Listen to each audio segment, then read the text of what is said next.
प्रिय विद्यार्थी नमस्कार। लेट्स बायोलॉजी के चैनल में आप सभी का पुनः एक बार हृदय से स्वागत है। प्रिय विद्यार्थियों, आज मैं आपको इस क्लास के माध्यम से कक्षा 10 विषय जीव विज्ञान अध्याय क्रमांक 2 नियंत्रण एवं समन्वय भाग 5 के माध्यम से आपको पढ़ाऊंगा कि मस्तिष्क के कार्य क्या क्या हैं और वह कार्यों को किस प्रकार से करता है। तो हम प्रिय विद्यार्थियों इस क्लास में पढ़ेंगे मस्तिष्क के कार्य। क्या पढ़ेंगे प्रिय विद्यार्थियों? मस्तिष्क के कार्य, यानी मानव का मस्तिष्क जो होता है वो किस प्रकार से कार्य करता है।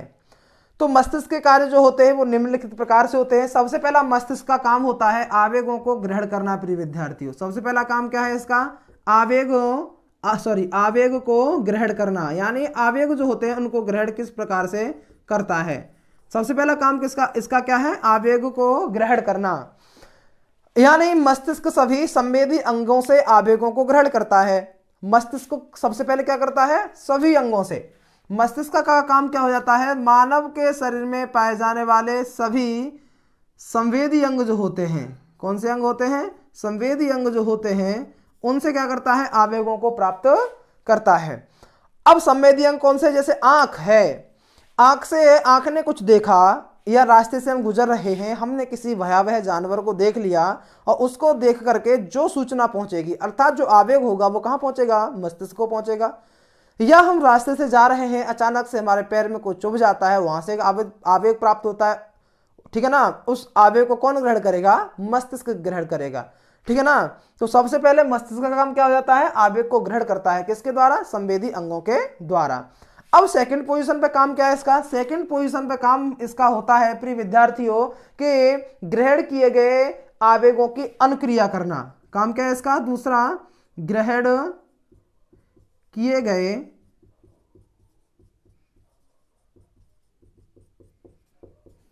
आवेगों की अनुक्रिया।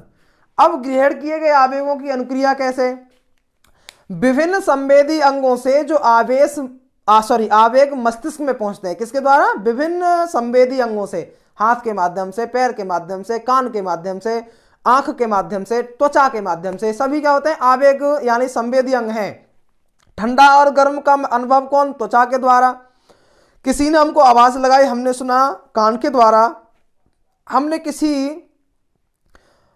डरावनी जीव को देखा, वह किसके द्वारा? आंख के द्वारा। तो उसके द्वारा क्या हो रहा है? उसके द्वारा हमें आवेग प्राप्त हो रहे हैं। वो आवेग कहां जा रहे हैं? मस्तिष्क को जा रहे हैं। अब आवेगों को प्राप्त करने के बाद मस्तिष्क क्या करेगा? यानी विभिन्न संवेदी अंगों से क्या किया? आवेग कहां पहुंचे? मस्तिष्क को पहुंचते हैं। और विश्लेषण के बाद, अर्थात मस्तिष्क क्या करता है? उनका विश्लेषण करता है और विश्लेषण के बाद मस्तिष्क उनकी अनुक्रिया के लिए उचित निर्देश निर्गत करता है। ये क्या करेगा? अनुक्रिया कराने के लिए एक महत्वपूर्ण निर्देश देता है, यानी निर्गत करता है। और जब वह निर्देश देगा तभी तो कोई प्रोसेस आगे की ओर बढ़ेगी। तो ग्रहण किए गए आवेगों की अनुक्रिया करता है, अर्थात मस्तिष्क संवेदी अंगों के द्वारा पाए जाने वाली सूचना का विश्लेषण करने के बाद उसकी अनुक्रिया करता है और क्या करता है? उचित निर्देश निर्गत करता है।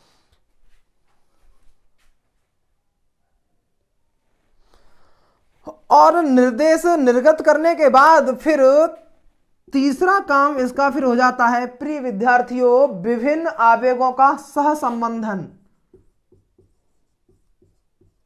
विभिन्न आवेगों का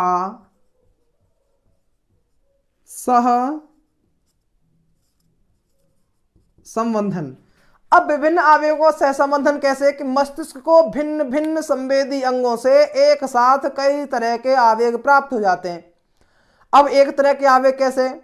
मान लीजिएगा कोई व्यक्ति रसोई के अंदर प्रवेश करता है और वह किसी पात्र को पकड़ता है और उसको अंदाजा नहीं कि यह ठंडा है या गर्म।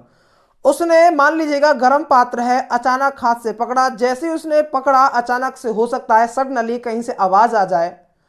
आवाज को वो कान से सुन रहा है और त्वचा के द्वारा उसको स्पर्श किया है, ठीक है ना। अब क्या है? वहां पर भिन्न अंग हो गए ना। भिन्न अंग मतलब कान से सुन रहा है, हाथ से पकड़ रहा है और आंख से देख भी रहा है। अब आवेग तो प्राप्त हो गए और मस्तिष्क इन्हीं आवेगों को सह संबंधित कर विभिन्न शारीरिक कार्यों को कुशलतापूर्वक समन्वय करता है। कुशलतापूर्वक कैसे? यानी उसको रखना भी है और बाहर से जो आवाज आई है उसका विश्लेषण भी करना है और आंख के द्वारा उस पात्र को सही स्थान पर रखना है, आंख से देखते हुए। तो सहसंबंधन हो गया। सहसंबंधन का मतलब आंख से देखना है कि सही या गलत ढंग से हम उसको ना रख दें, यानी सही का मतलब सही तरीके से, अर्थात गलत ढंग से हम उसको ना रख दें। दूसरा क्या है कि हमने उसको हाथ से पकड़ा है, गर्म है, लेकिन फटाफट से हमें वह भी क्रिया करनी है कि हमारा हाथ ना जल जाए, उसको क्षति पहुंचाने से भी रुकना है। तीसरा क्या कि जो हमारे कानों में आवाज आई है वो किसकी है और क्या सूचना हमको सुनने के बाद प्राप्त हुई है उसके अकॉर्डिंग हमको कार्य भी करना है। तो मस्तिष्क को भिन्न भिन्न संवेदी अंगों से एक साथ कई तरह के जो आवेग प्राप्त होते हैं उनको क्या करता है मस्तिष्क? सह संबंधित कर विभिन्न शारीरिक कार्यों का कुशलतापूर्वक समन्वय करता है। चौथी बात आती है फिर मस्तिष्क के काम की सूचना का भंडारण। चौथा काम क्या है मस्तिष्क का? कि सूचना का भंडारण करता है। प्रिय विद्यार्थियों, क्या करता है? सूचना का भंडारण। ठीक है ना। अब सूचना का भंडारण, जिसको हम अंग्रेजी में कह सकते हैं स्टोरेज ऑफ इंफॉर्मेशन, सूचना का भंडारण करता है। मस्तिष्क में विभिन्न सूचनाएं चेतना या ज्ञान के रूप में संचित रहती हैं, इसलिए मानव मस्तिष्क को ज्ञान का भंडार भी हम कहते हैं। अब विभिन्न प्रकार की सूचनाएं कैसे? मान लीजिएगा किसी व्यक्ति ने उसको महीने या एक वर्ष पहले कोई बात कही हो, उसको लंबे समय तक याद बनाए रखा है। हमने क्या किया कि हमने पिछली कक्षाओं के माध्यम से, और हम जिस क्लास में पढ़ रहे हैं वो पिछली कक्षाओं का भी ज्ञान है, जिसमें पढ़ रहे हैं उसका भी ज्ञान है, कौन से सर ने हमको कौन से विषय में क्या पढ़ाया है उसका भी भंडार है।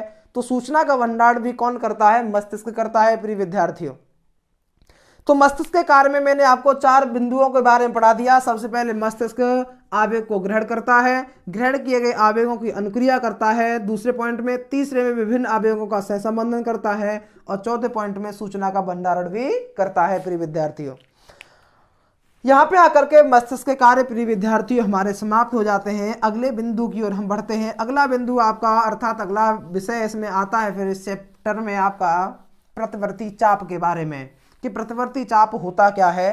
तो हम पढ़ेंगे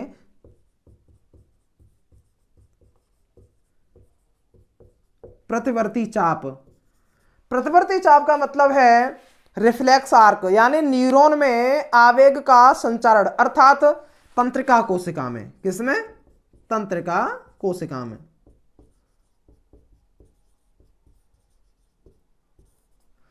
तंत्रिका कोशिका में आवेगों का जो संचार होता है वो एक निश्चित पथ में होता है। किसमें होता है? एक निश्चित पथ में होता है, ये नहीं कि उसका कोई पथ नहीं। यानी तंत्रिका कोशिका के द्वारा जो भी सूचना अर्थात आवेग जो होते हैं वो एक निश्चित पथ में होते हैं। और इस चाप में निम्नलिखित घटक होते हैं जो आवेग के चालन में भाग लेते हैं। अब वो घटक कौन कौन से होते हैं? सबसे पहले हम बात करते हैं प्रतिवर्ती चाप जो होता है वो ग्राही अंग। सबसे पहले क्या होता है? ग्राही अंग होता है। अब ग्राही अंग कौन कौन से? ग्राही अंग हमारे त्वचा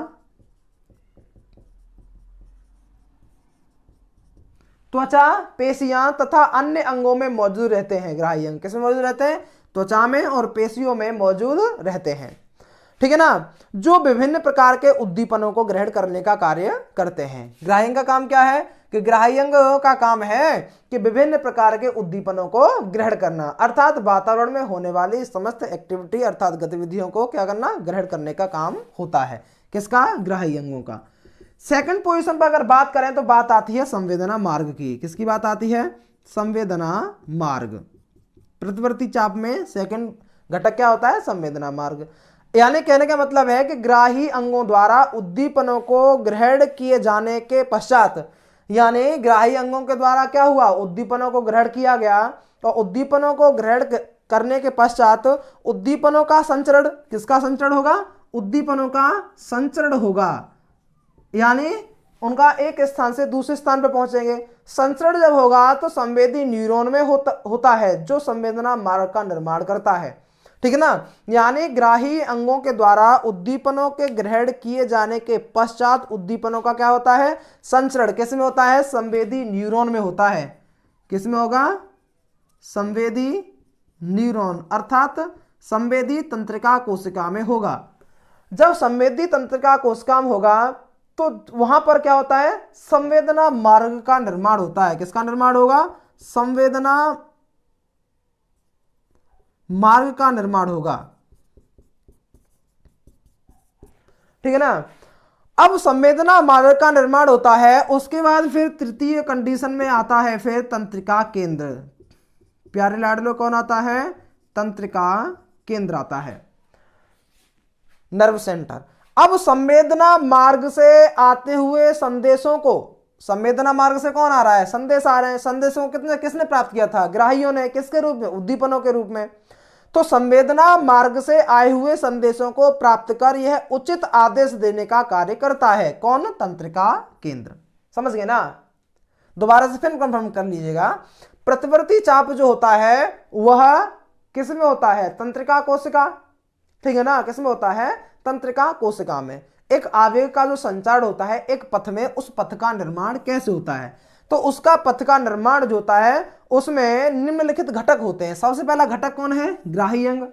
ग्राही अंग क्या करता है, त्वचा और पेशियों में पाए जाने वाले अन्य अंगों में मौजूद कौन रहते हैं, ग्राही अंग मौजूद रहते हैं। वह विभिन्न प्रकार के उद्दीपनों को ग्रहण करते हैं। किसको ग्रहण करते हैं, विभिन्न प्रकार के उद्दीपनों को ग्रहण करने का कार्य करते हैं, ठीक है ना।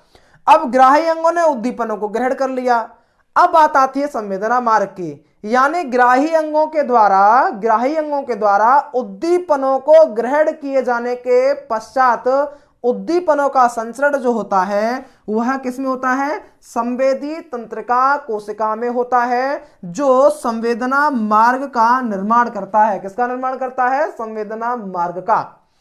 अब जब संवेदना मार्ग से होते हुए कौन, संवेदना मार्ग से होते हुए जो उद्दीपन होते हैं अर्थात जो आवेग होते हैं वह कहां पहुंचते हैं, तंत्रिका केंद्र में पहुंच जाते हैं। और तंत्रिका केंद्र में जब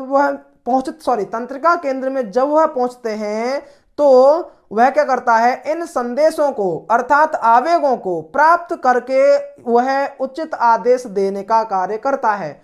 अब उचित आदेश जैसे ही मिलता है तो फोर्थ पोजीशन पर बात आती है फिर प्रेरक मार्ग की, ठीक है ना। अब आदेश तो दे दिया किसने, तंत्रिका केंद्र ने, उसको आदेश दे दिया। अब क्या होता है आगे कि तंत्रिका केंद्र द्वारा आदेशों का संचरण किसमें, न्यूरॉन अर्थात तंत्रिका कोशिका, अर्थात कह सकते हैं हम संचरण जो होता है वह प्रेरक मार्ग द्वारा होता है। किसके द्वारा होता है, प्रेरक मार्ग द्वारा। किसका संचरण, यानी तंत्रिका तंत्र के द्वारा जैसे ही ग्राही अंगों की जो सूचना तंत्रिका केंद्र को पहुंची संवेदना मार्ग के द्वारा, और जैसे ही उसने सूचनाओं को प्राप्त किया उसके अनुसार एक आदेश दिया, और वह आदेश प्रेरक मार्ग द्वारा प्रेरक न्यूरॉन प्रेरक मार्ग का निर्माण किया जाता है। किसका निर्माण किया जाता है, प्रेरक न्यूरॉन प्रेरक मार्ग का निर्माण होता है। और वहां से फिर फिफ्थ पोजीशन पे कहां पे पहुंचता है, अभिवाही अंग पर पहुंचता है। फिफ्थ पोजीशन पे प्रिय विद्यार्थियों कहां पहुंचेगा, वह अभिवाही मार्ग में पहुंचेगा। अब अभिवाही मार्ग में क्या होता है, अभिवाही अंग जो होते हैं, सॉरी गलत लिख दिया मैंने, यहां पे आएगा अभिवाही अंग। अब प्रेरक मार्ग से होता हुआ कौन जो आदेश संचरण हो रहा है वह अभिवाही अंग, ठीक है ना। प्रेरक मार्ग से होते हुए आदेश अभिवाही अंगों में पहुंचते हैं। कहां पे पहुंचेंगे, अभिवाही अंगों में पहुंचेंगे, जहां पर केंद्रीय तंत्रिका तंत्र से, ठीक है ना, सेंट्रल नर्वस सिस्टम अर्थात केंद्रीय तंत्रिका तंत्र से प्राप्त आदेशों के अनुसार औचित अनुक्रिया होगी। किसके अनुसार होगी, केंद्रीय तंत्रिका तंत्र से प्राप्त आवेगों के अनुसार। क्योंकि सबसे पहले सूचना जो प्रवृत्ति चाप में जो घटक पाए जाते हैं, सबसे पहला घटक कौन है, ग्राही अंग। ग्राही अंग ने क्या किया, उद्दीपनों को प्राप्त किया। उद्दीपनों को प्राप्त करने के बाद क्या होता है, फिर ग्राही अंग उद्दीपनों को ग्रहण करते हैं। उसके पास उद्दीपनों का संचरण कहां होता है, संवेदी तंत्रिका कोशिका में होता है। और जब संवेदी कोशिका तंत्र में इनका संचरण होता है तो संवेदी न्यूरॉन क्या करते हैं, संवेदना मार्ग का निर्माण कर देते हैं। और संवेदना मार्ग से होते हुए जब यह संदेश तंत्रिका केंद्र को पहुंचते हैं तो वह एक उचित आदेश देने का कार्य करता है। जैसे ही उनको उचित आदेश प्राप्त होता है तो तंत्रिका केंद्र द्वारा आवेगों का संचरण न्यूरॉन द्वारा होता है और प्रेरक न्यूरॉन प्रेरक मार्ग का निर्माण करते हैं। अब यही क्या करते हैं, प्रेरक मार्ग से हुए वही आदेश अभिवाही अंग में पहुंचते हैं। कहां पहुंचते हैं, अभिवाही अंग में पहुंचते हैं, जहां पर केंद्रीय तंत्रिका तंत्र प्राप्त आदेशों के अनुसार उचित अनुक्रिया करता है। क्या करता है प्रिय विद्यार्थियों, उचित अनुक्रिया करता है। समझ गए ना। अब जैसे ही उचित अनुक्रिया होती है तो उसी उचित अनुक्रिया के द्वारा हम अपने शरीर में एक्टिविटी करते हैं। मान लीजिएगा हमने आंखों से देखा, आंख क्या है, एक प्रकार से ग्राही अंग है। आंख से हमने देखा और सूचना मिली, सूचना कहां से, संवेदना मार्ग से होती हुई कहां पहुंची, तंत्रिका केंद्र को। वहां से क्या हुआ, वहां से आदेश प्राप्त हुआ और वह आदेश कहां पहुंचा, प्रेरक मार्ग से होता हुआ अभिवाही अंग पर पहुंचा और अभिवाही अंग से कहां पर, केंद्रीय तंत्रिका तंत्र में जब पहुंचता है तो वहां पर जाकर के अनुक्रिया होती है और उसी अनुक्रिया के दौरान हम अपने क्या करते हैं, किसी गड्ढे को देख करके जंप लगा देते हैं, या हम किसी भयावह जीव को देख करके पीछे हटने का काम करते हैं, या हम किसी गर्म वस्तु को पकड़ करके उसको उसी स्थान पर रखने का काम करते हैं, या हमको आगे संकट दिखाई देता है तो हम वहां से रिवर्स वापस होने का काम करते हैं। तो वह प्रतिवर्ती चाप के अंतर्गत आता है। इसमें 5 घटक भाग लेते हैं। सबसे पहला ग्राही अंग, संवेदना मार्ग, तंत्रिका केंद्र, प्रेरक मार्ग और अभिवाही अंग इसमें पूर्ण रूप से कार्यरत होते हैं। प्रिय विद्यार्थियों, आज मैं आपको इस भाग 5 में इतना ही पढ़ाऊंगा। आगे का हम आपको पढ़ाएंगे कि मानव के शरीर में रासायनिक नियंत्रण एवं समन्वय किस प्रकार से होता है। तो आज की इस क्लास में इतना ही। जय हिंद।